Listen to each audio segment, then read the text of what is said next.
¿Cuántos tipos de receptores de radio conoces? Así, deprisa y corriendo, yo te citaría unos cuantos.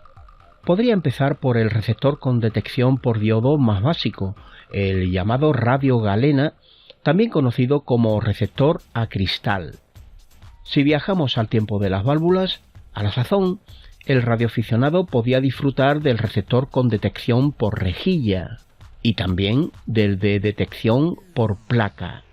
Tenemos además el receptor regenerativo, que usa un transistor para amplificar la señal y al mismo tiempo detectarla. Una mejora a este sistema la introdujo el receptor superregenerativo, primo hermano del anterior pero más sensible, aunque no funciona por debajo de determinadas frecuencias. Posiblemente hablaremos de estos dos receptores en un próximo vídeo.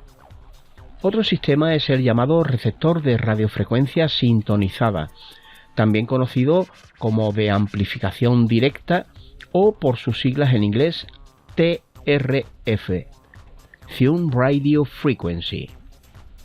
En la imagen puedes ver el esquema eléctrico de uno de estos receptores en una versión más actual, implementado con el circuito integrado TA7642.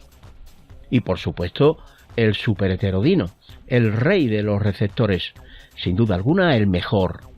En la imagen puedes ver el esquema de bloques de un receptor de este tipo, mucho más complejo que cualquiera de los anteriores. Ya solo me falta uno, que te mencionaré dentro de un momento, pero antes quiero pedirte algo. Es posible que tú conozcas algún tipo de receptor más. Si es así, indícalo en los comentarios, por favor.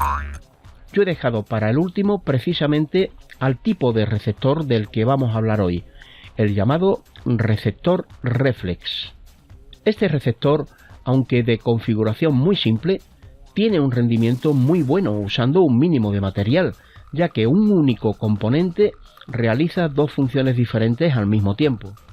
Si te quedas, te explico cómo funciona y quién sabe, como es tan sencillo, igual decides montarte uno. Vamos allá.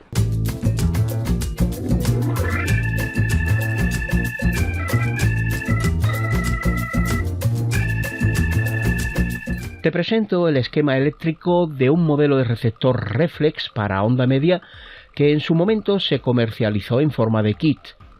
Aunque los componentes que usa son bastante antiguos, sobre todo los transistores, merece la pena analizar el circuito que creó el genio de la electrónica, la informática y los negocios, Sir Clive Sinclair.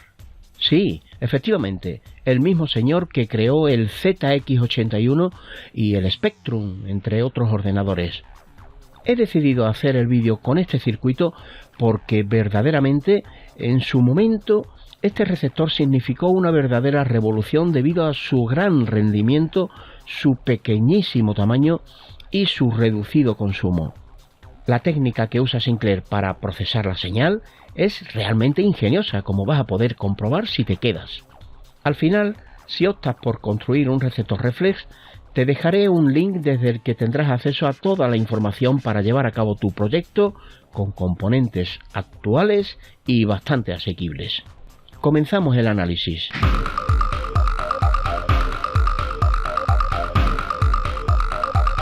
La escucha se realiza mediante auriculares y su consumo es tan cortito que la alimentación del equipo original se realizaba mediante un par de pilas de botón, lo que permitía unas mínimas dimensiones del dispositivo. Para una mayor claridad, vamos a sustituir el conector jack representado en el esquema original directamente por unos auriculares ya conectados a su salida. En el receptor original, al introducir el auricular en su conexión, automáticamente se conectan las pilas al circuito y ponemos en marcha el equipo.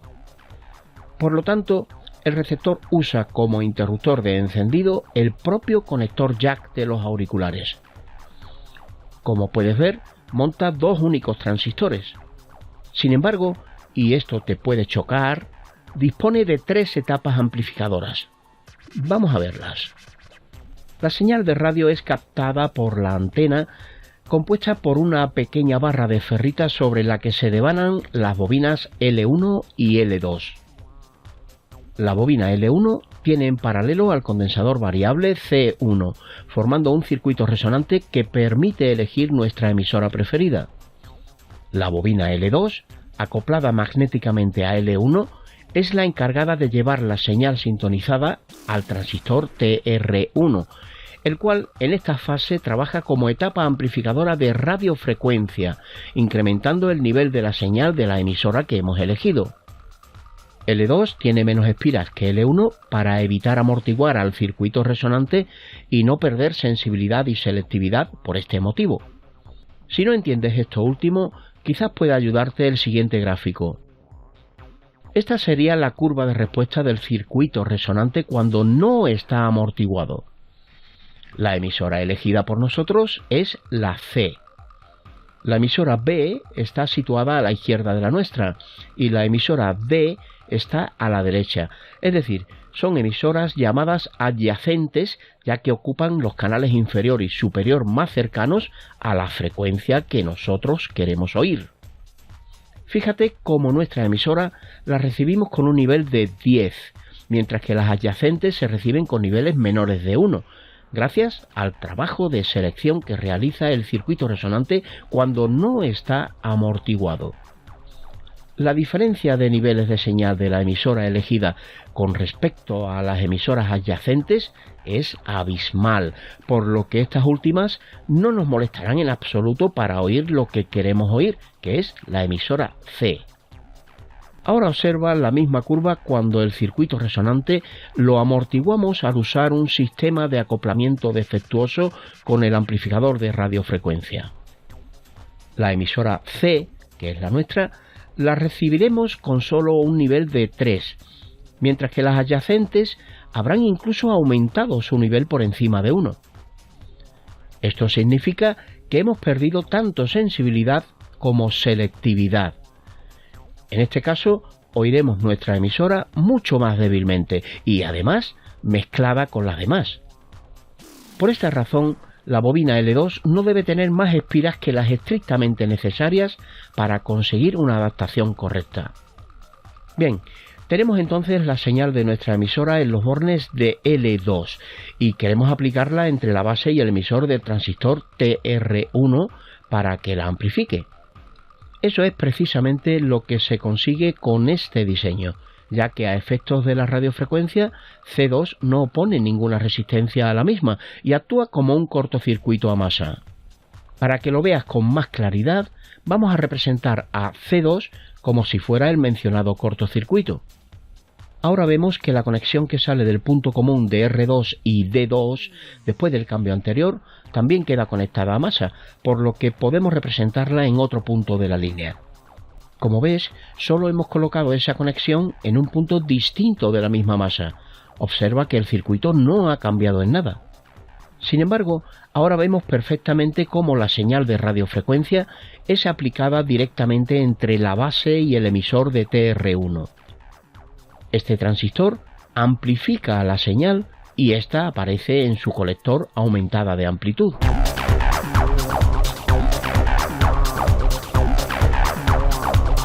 Para continuar, y una vez que sabemos que en el colector está nuestra señal de radio amplificada, tenemos que volver de nuevo al esquema original. Podemos notar claramente cómo se polariza en directa la unión base-emisor del transistor para que éste pueda trabajar correctamente por medio de R1, R2 y a través de L2. Además, la resistencia R2 introduce cierta realimentación negativa a TR1 desde su colector, lo que aporta estabilidad al circuito ante oscilaciones esporádicas y evita problemas con los cambios de temperatura. Como carga de TR1 se ha colocado la inductancia L3, la cual ofrece una impedancia elevada a la radiofrecuencia amplificada.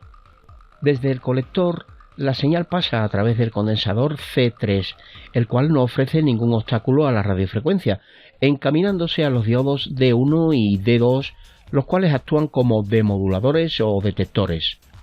Los semiciclos positivos se llevan a masa a través de D1 y se pierden, mientras que los negativos pasan a través de D2. La señal así detectada no puede continuar a través de la resistencia R2 debido a su alto valor, 150 kiloohmios, y eligiendo el camino más fácil acaba dirigiéndose hacia la base del transistor TR1. Pero antes de llegar se encuentra el condensador C2, el cual tiene una doble función. Primero, rellena los espacios vacíos de la radiofrecuencia detectada, recuperando así la señal de audio original. Y segundo, deriva a masa los restos de radiofrecuencia presentes aún en la misma. De esta manera, en el extremo vivo de C2 tenemos ya la señal de baja frecuencia restaurada completamente. Esta señal pasa sin problemas a través de la bobina L2, la cual no ofrece apenas resistencia al audio detectado, al ser este de frecuencia muy inferior a la de la emisora. La señal demodulada llega entonces a la base del transistor, el cual vuelve a ejercer de amplificador, pero en esta ocasión lo que amplifica es la baja frecuencia de audio detectada. El audio, una vez amplificado por TR1, aparece en el colector de este. Ahora observa cómo cambian las tornas en vista de que lo que existe en el colector es una señal de audio de baja frecuencia y no de radiofrecuencia como antes. Para ella, C3 es como si no existiera y se comporta como un circuito abierto, ya que su baja capacidad ofrece una muy alta resistencia al audio. L3, sin embargo, actúa como un simple conductor, ofreciendo una nula resistencia a la señal de sonido. Recuerda que la carga de TR1 cuando antes amplificaba la radiofrecuencia de la emisora era precisamente esta bobina L3. Ahora nos damos cuenta que la resistencia R1 de 1 kiloohmio es la resistencia de carga del transistor TR1 cuando éste amplifica el audio. Todo ello es consecuencia de la diferencia de valor de las frecuencias manejadas y de la inteligente colocación en el circuito de los componentes adecuados. Ahora la señal de audio atraviesa fácilmente el condensador C4, el cual con sus 50 nanofaradios la deja pasar sin problemas hacia la base del transistor TR2. La polarización base-emisor de este transistor se obtiene mediante la resistencia R3, la cual arroja un valor de 470 kiloohmios. El condensador C5 aumenta la estabilidad del circuito ante oscilaciones esporádicas. Además, tanto R3 como C5 introducen una leve realimentación negativa desde el colector, por lo que la linealidad de TR2 también queda mejorada, así como la estabilidad y la deriva de la etapa frente a los cambios de temperatura, tal y como ocurría con TR1. Por fin, en el colector de este transistor aparece la señal de audio original amplificada por segunda vez. Aplicada a los auriculares, estos la reproducen con una calidad y un volumen bastante aceptables. Como ya hemos dicho, este receptor tuvo un tremendo éxito en su momento. Sin embargo, aunque con ciertas dificultades para encontrar algunos de sus componentes, aún hoy día podrás llevarlo a la práctica si te lo propones. Particularmente, este pequeño equipo de radio incorporaba unos transistores de microaleación de germanio que no es muy probable que encuentres hoy día. No obstante, los podrás sustituir por otros de incluso mayor calidad, también de germanio, que podrás encontrar aún en plataformas como eBay. Pero si no deseas complicarte la vida, en el link que te dejo en la descripción encontrarás un equipo de similares características que podrás implementar con transistores modernos de silicio. Espero que te haya gustado el vídeo. Si es así, regálame un like por favor y suscríbete al canal para no perderte ninguna información. Hasta la próxima, radioelectrónico.